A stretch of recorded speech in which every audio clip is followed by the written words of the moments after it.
გასაგებია კონტროლინგის კონტროლერების მიცემული დავალება, რომელიც საკონტროლო ტემპერატურაა და კონცერნული არის როგორც პატის ტემპერატურა, რომელიც კონტროლდება აბსოლუტურად ყველაფერს, გაზის რაოდენობას.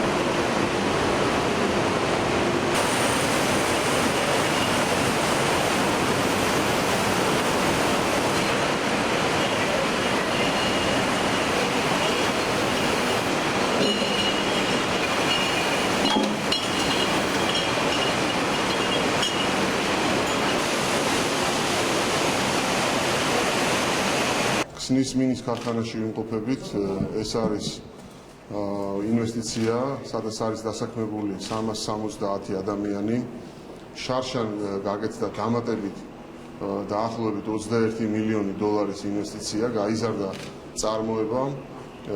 წარმოება ხდება არა მხოლოდ საქართველოს ბაზრისთვის, არამედ ყველაზე მომთხოვნი ბაზრებისთვისაც კი ეს არის ევროპული ბაზარი და ასევე ჩვენი ახლო საზღვარგარეთის ქვეყნები და ძალიან კარგია რომ კომპანია აფართოვებს წარმოებას.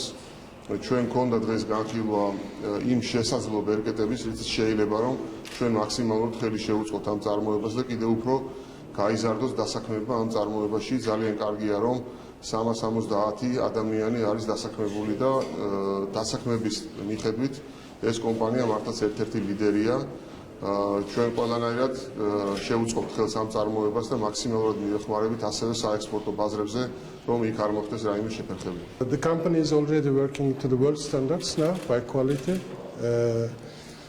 We are expanding in the export markets now, proving the Georgian quality in Europe, in Turkey, in Azerbaijan, in the neighboring countries, and also in Europe, as I mentioned, in Italy. What we plan is, depending on the market, we will be expanding our operations. We will increase our capacities. As production skills, we have already to the top levels. What we are going to do is just to expand the capacity.